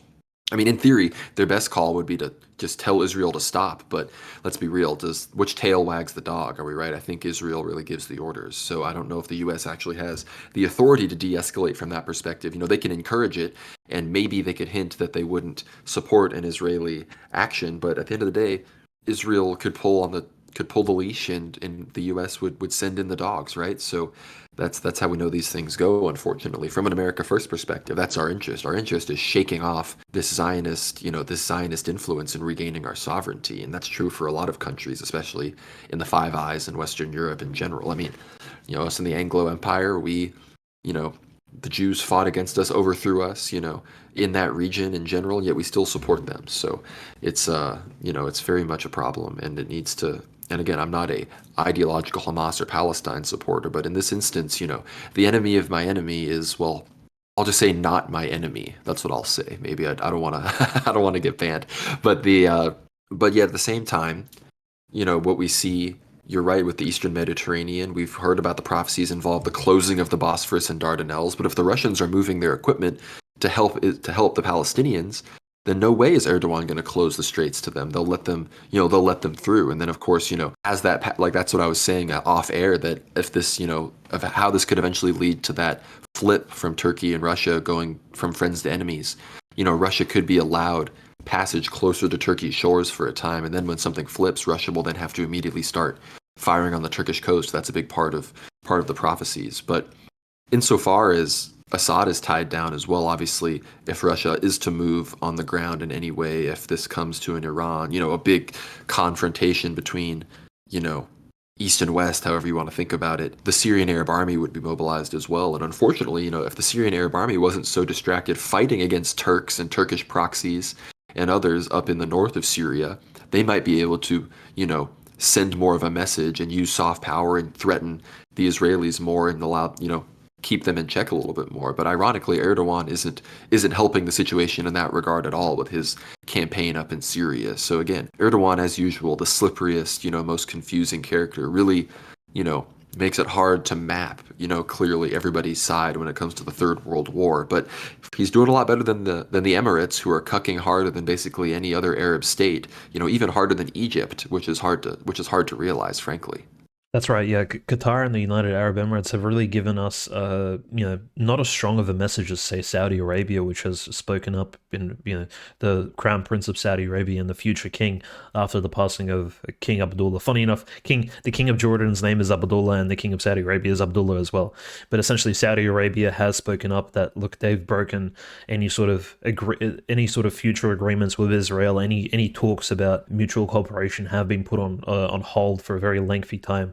So I think it's quite striking that there is this particular difference of opinion there in the Hijaz. And again, these countries in the Hijaz and the Nejd, they're very strong in their sort of Islamic beliefs in comparison to maybe a place such as Syria, Egypt, Iraq. These countries would be considered secular, and I would say Israel is probably a secular country as well, Conrad, given the fact that the Orthodox Jews are very triggered at the fact that, well, Israel has more embraced, maybe even more of the LGBT ideology and the ideology of, say, Western Europeanism than it has, and liberalism than it has embraced Orthodox Jewry and even Talmudic Judaism. I think that's probably, and that's maybe even what, I mean, conspiracy-wise, maybe that's what Netanyahu and the Israeli elites are banking on, the fact that, well, there's a lot of there's millions of Israelis who are essentially semi-apostates. Like, they're somewhat like agnostic, atheistic, and it brings shames to the entire Israeli people. In fact, them attending all these various parades and them going to these, like, the dances. And I was mistaken in the previous episode, calling that particular festival an LGBT festival. I was wrong. It was just a drug-fueled rave. I was mistaken. It wasn't necessarily, even though it probably did have LGBT elements, it wasn't necessarily an LGBT rave in and of itself. So I apologize. That was a mistake based on really early reports, mind you. But nevertheless, so that particular sacrifice did occur on the borders of Gaza. But I do think we're seeing this fall of secular states to powerful religious ones, and maybe what emerges out of this fall of, if Israel does fall, or if Israel goes through this transformation, order out of chaos process, Conrad, is a more Orthodox Jewish Talmudic Israel, because maybe the fall of secular Israel is occurring before our very eyes. This project of, well, we'll just be nationalistic, we'll just be Israeli, but we'll be secular, and we won't give respect to these powerful rabbis in our community. I think maybe that particular model of Israel, similar to how in Syria Arab nationalism has failed in many ways. In many ways, it's failed in Iraq, which Iraq, essentially Saddam Hussein tried to keep it together for a while, but we saw how quickly disgusting and degenerate elements such as ISIS and very powerful Islamism rose there. And Egypt as well. Egypt is literally holding on through American aid, and the fact that they control the Suez Canal. Nobody really wants to mess around with Egypt. So nationalism and secularism is falling apart. And this is the main message, I think, in one of our previous episodes where we spoke about civilizational conflict. The world is returning to a more traditionalist stance. Secular nationalist without regimes, without any religious backing, are falling to the sideline. It's an element of the 20th century, which, post-colonial, post-British imperial world, which they're falling away. And in fact, Israel may be undergoing that particular transformation too before our very eyes. We may see the Israeli army severely mauled and, probably destroyed. And we'll see what happens at the end of this conflict. But Israel may also go through this transformation. I think it's worth considering. But did you have any comments on, say, Qatar and some of these powerful Arabic states, Conrad? Well, the whole question at this point about you make a good point about the secular states and everything, and a lot of these leaders, like even the more religious ones. Look, I'm not necessarily come out and saying, look how strong these religious leaders are. With the exception of basically Iran itself, every one of these countries are basically being held hostage by their large Muslim populations. That, especially in the case of the kings of Saud and the leader of Egypt, if they completely followed the American Israel line on this, they would just get overthrown by their people in a popular revolution. Because this, I mean, look, Muslims don't like Israel. The Jews came in and kicked them all out, and they're running a degenerate state and occupying their their sacred sites. They don't like them. They are right there, and they have those strong opinions. Like right now, we're seeing in Jordan, like the kings of Jordan, they don't like Hamas. They don't even love the Palestinians very much, but we're seeing enormous protests in Amman. People are just marching to the border to just like some people are saying, yeah, I'm just going to go start fighting the Israeli border guards. Like this is the level of thing same things are happening in Egypt, obviously in Lebanon. It's a little bit different. The people are fleeing because Lebanon is just being bombed by Israel. So the people, the civilians are just fleeing northwards because they have the memories fresh in their mind of the 2006 war, which Israel did ultimately lose, but it wasn't pretty for the civilians involved. Of course, Israel never makes it pretty for the civilians involved. That's a big common trend. Compare that to Russia, who has really been treating Ukraine with the velvet glove compared to how Ukraine has treated the Donbass, and definitely compared to how Israel has treated any of its opponents ever. But when it comes to the Israel demographic situation, I mean, look, the Orthodox Jews, they don't want to serve the actual Hasidim. They don't want to serve in the IDF. They don't like serving in the IDF. Yet all of them have 5, 6, 7 kids a family, and the secular Jews' kids are all gay, or they had 1 kid or had 2 kids, and that's it. These liberals in Haifa and Tel Aviv, especially, even some of the Russian ones, like I doubt the Russian Jewish birth rate is higher than the actual Russian Christian birth rate in Russia. I think they're more of the, these are the people that they spend all their time in Cyprus, Istanbul, Moscow, and Haifa. Moscow's only a quarter of where they spend their time, right? And the moment there's any word of war there, they're going to flee back to the ethno-state. But now that there's war in the ethno-state, back to Russia. See how this all really ties in with the new heavenly Jerusalem? I think that's an interesting angle that not enough people have brought up, frankly. Yeah, I think what's interesting, you mentioned the Heavenly Jerusalem project, and just the fact that these Russian Israelis and all these various residents of Israel, and Netanyahu, who can speak fluent Russian, by the way, his Russian's better than his English, FYI.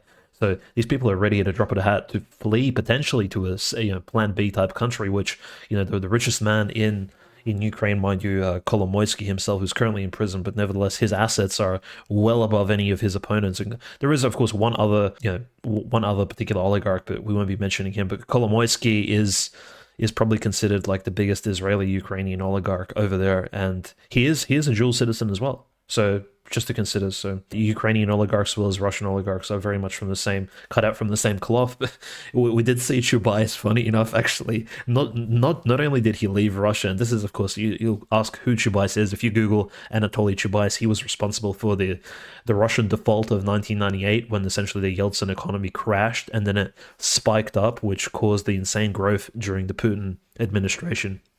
And of course, Putin's management of the Russian economy was also quite decent. The fact that he put capable people in various positions, managing corporations and state-owned companies in 1999, 2000, and onwards. So Russian GDP growth went to like between 6 and 8% every single year until the 2008, 2007 economic crisis. But nevertheless, Anatoly Chubais, who's responsible for so many Russian mistakes, he privatized the entire Soviet economy. But essentially, this guy's like the primary bad guy, and he invented this. He invented the Sputnik vaccine. And he killed Zhirinovsky. Yes. So Zhirinovsky, whose father who we never met, was allegedly Jewish, and he liked to speak about that. He's like, I never met my Jewish dad. Then you have Chubais, who invents the Sputnik vaccine. Zhirinovsky takes a couple doses, dies. Unfortunately, and he's not here around to give us his opinion on this particular conflict. But Chubais, fled the Ben Gurion airport and now is in Dubai. It's like, excuse me, Chubais, what are you doing? So he's completely abandoning his Israeli roots. And again, this is like. He had to leave Istanbul after Erdogan came out in favor of Palestine. He had to leave Istanbul, and he saw that the Emirates cucked, so he had to go to the more philo-Semitic but rich country. That's right. The key. He's not gonna actually go anywhere where he can't stay in his luxury areas.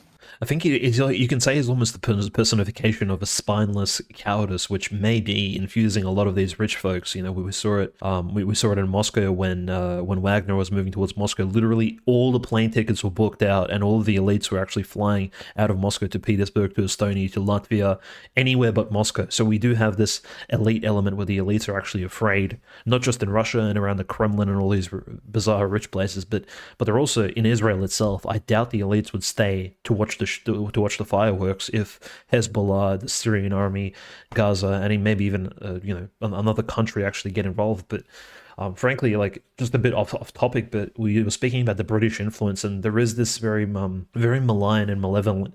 Obviously, the British Empire was responsible for the creation of the Balfour Declaration and Zionism, and the Rothschilds bankers their home base is not the United States. It is in fact Great Britain. So we do have to keep that in mind, and they're one of the most powerful families, running not just European politics but also world finance for many, many decades, and not just decades, centuries at this point, for at least 300 years. So we have to keep in mind that there was that backing of the Israeli state early on, and also the neighbors of Israel, Jordan. So the king of Jordan and the Hashemite dynasty, which reigns in Jordan, were essentially put into place and put into power. They were local nobility, Arabic nobility, who were put into power and secured by the British Empire. And not saying they're all bad necessarily, but we do have to keep in mind the king of Jordan, Abdullah II, whether or not he will support whether or not he will support the Palestinian cause will greatly depend upon what his British masters allow him to do, because he is, I believe, a sergeant or a colonel in the British in the British military. So he was trained from a very young age, participated in he was actually so he received a proper British education. He's part of the British military system, the King of Jordan. So he may even be a Freemason as well. We have to keep in mind the early Muslim Brotherhood, it's Scottish Freemasonry, is very deeply involved in all of these connections. And we know Freemasonry in general, if it wasn't direct Zionism, the element in the Middle East which actually forged some of these early countries, including even secular ones like Ataturk was a famous Freemason in Turkey, but Freemasonry really touched a lot of these places.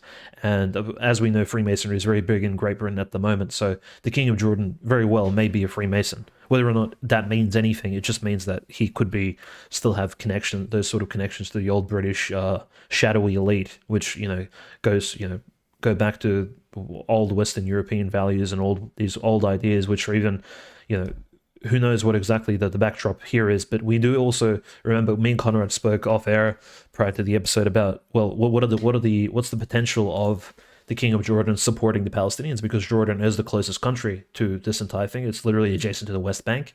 Well, the consideration is that the Black September event of the 1970s, which had, unfortunately, the Palestinians had a lot of refugees, and essentially the PLO, the Palestinian Liberation Army, and the Palestinian organizations actually lived in Jordan. They had there was a large Palestinian population in Jordan for a time, and they revolted.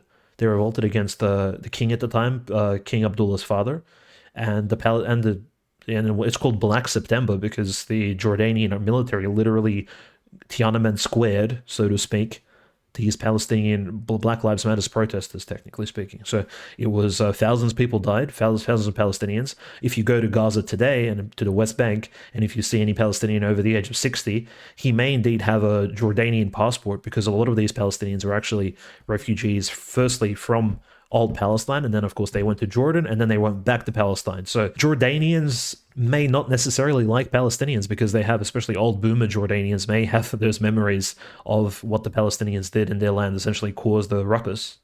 And I'm not saying anyone's really at fault. I don't want to get into the nitty gritty here, but just to give you kind of an overlap, and it's very interesting, that particular conflict that occurred all those decades ago. And I think the Jordanians are very much hesitant, and I think the Lebanese people as well. It's not that the Lebanese don't support the Palestinians, but I think they do feel like, well, they will be thrown into this conflict. So I think they're a bit hesitant, even though Hezbollah has openly, I think Hezbollah sees an opportunity, despite Hezbollah being, I believe, majority Shiite and very different from Hamas. I think Hezbollah sees an opportunity to support the Palestinian people. And Well, speaking of Hezbollah, this is breaking news. We're about to start having a wrap up here, give our final thoughts, but seems to be confirmed by somewhat reliable sources. If this is confirmed or not, this will be kind of where we end on going into this week. But apparently, Hezbollah, we are ready to take action against Israel. All our units are ready. Nasrallah says we have a plan to destroy Israel that has been ready for 20 years, and we're looking to implement it soon. So if this is true, World War III is about to begin. So at least in a sense that everybody would be recognizing it as such, not just, from our perspective. So be sure to pray, say your evening prayers tonight. Make sure that you, get things squared away with all your loved ones. I'm not trying to scare anybody. Don't be afraid, especially if you live in the West, but just, just recognize that, if there's one thing that you should get from these kinds of world events, it's that, you should repent and you should get right with God and everything. So, again, it seems that Hezbollah, if they really are willing, I don't. It's this one of those things where like this starts to just raise questions about what was the plan here. Like, was this an Israeli opposition plot to allow Hamas to do this, to drive Netanyahu out, and they just misjudged? Hamas went for broke and were able to then achieve their goal of drawing Hezbollah in, which will then look from Hamas's perspective. They need to go all in here because they're about to be genocided, and their best hope is Iran, Hezbollah, Turkey, whoever else can help them getting involved. Do you agree? Yeah, absolutely. I think Iran sees the opportunity, it sees the blood in the water, and it's going to strike. And if from an Iranian, Persian, and even a Lebanese Hezbollah perspective, I can't blame them. And I know this sounds apocalyptic and eschatological, but I don't think their main enemy is Israel. Iran's rhetoric against Israel has been so heavy for like 50 years, 60 years now, since the fall of the Shah.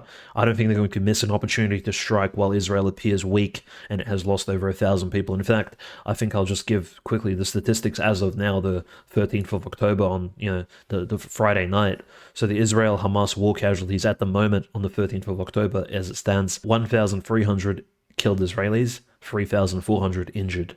Gaza, so Palestinians, 1,900 killed, 7,700 injured, and they estimate 1,500 Hamas fighters have been killed. So, quite a bit of Hamas fighters actually killed in this conflict at the moment.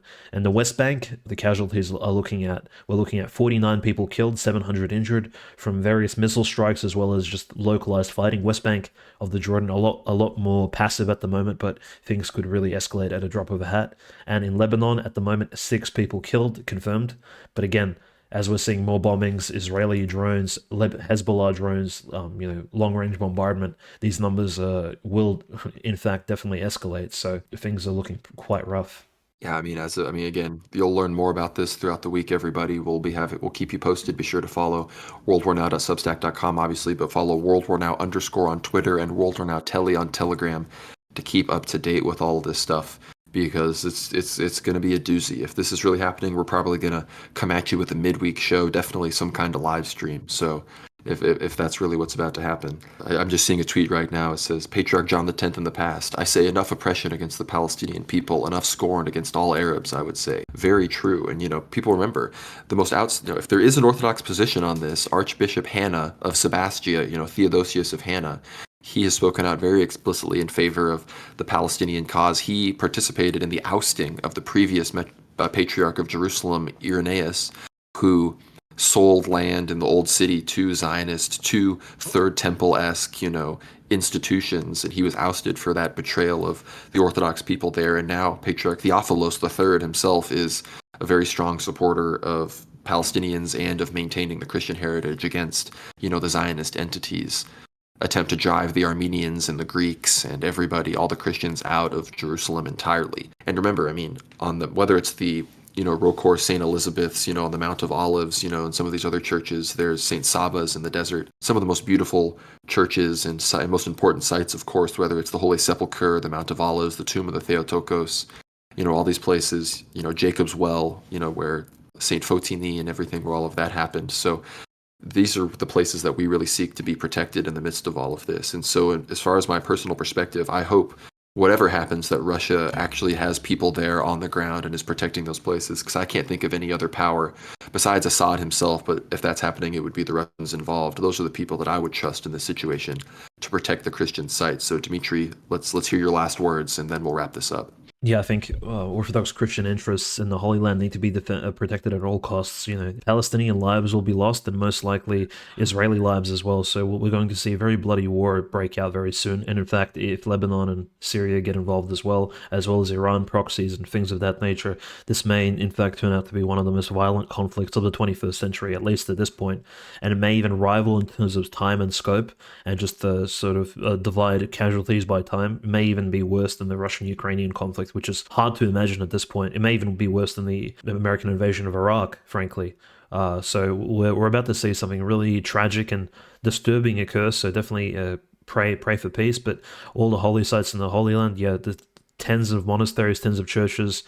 Pray to many of the saints. It's now's the time to read about the saints of the Holy Land in some of these places. Saint Porphyrius of Gaza, Saint Gerasimov of the Jordan. Pray to these particular holy people whose relics line that land, and who are there protecting it, and who are there answering Palestinians, Orthodox Israelis in the minority that they do exist, Orthodox Russians, Orthodox Greeks, and all these Christians, so they could, at least provide them some tranquility and peace in a time of literally being engulfed in complete flames, and also the rhetoric and the destructive actions of the elites of Israel, pushing people to bloodlust. And just I think generally very, very disappointed by the push of the Israelis, both in the media as well as the various Jewish I guess you can say, thought leaders online, and those Shabbos Goy type characters online who are pushing this conflict to an escalation we've not seen yet, at least not in our lifetime. So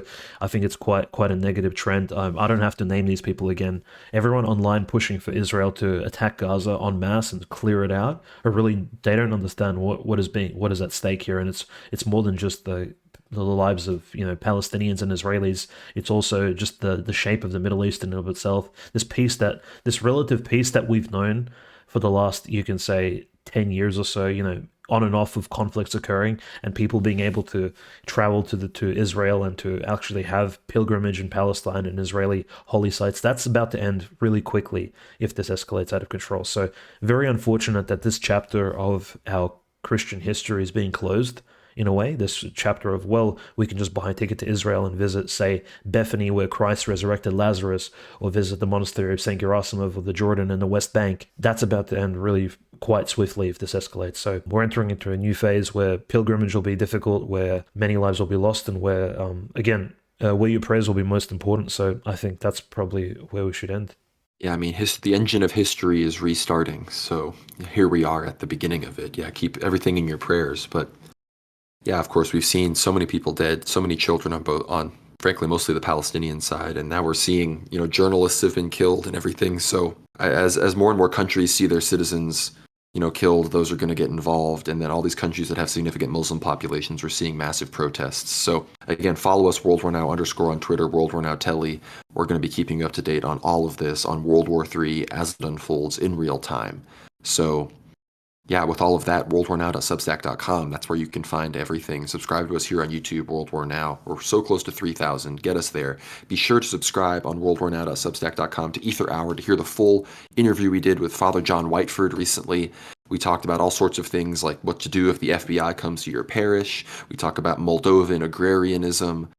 We talk about Malankara, possible reunion with the Moscow Patriarchate. So it's a really great episode. And yeah, with all of that, follow us on Rumble, World War Now. Leave a comment on Substack and on YouTube. Really helps us out. But with all of that, yeah, Dimitri, send us off. Yo, thank you guys for listening, and thank you for your support. We've been getting a lot of feedback and a lot of very positive comments, so we always appreciate that. So keep it coming. Stay critical. No sycophancy. No bizarre serverless comments. You guys just no brown nosing at all. Just be honest with us. Tell us what you want to hear about as well. Any particular subjects which we can cover on A for Hour, and we always appreciate the support. Monetary support could be provided through subscribing to the Substack. That's probably the best way at the moment. We are quite limited, and we aren't exactly censored yet officially. So let's pray that those avenues remain open for us. And absolutely. So if you subscribe to Substack, you'll receive not just, I think, you'll definitely receive your money's worth, not just $7 a month, but the amount of content available now, it's exponentially growing, I think, and it's quite unique. And me and Conrad are happy to provide that.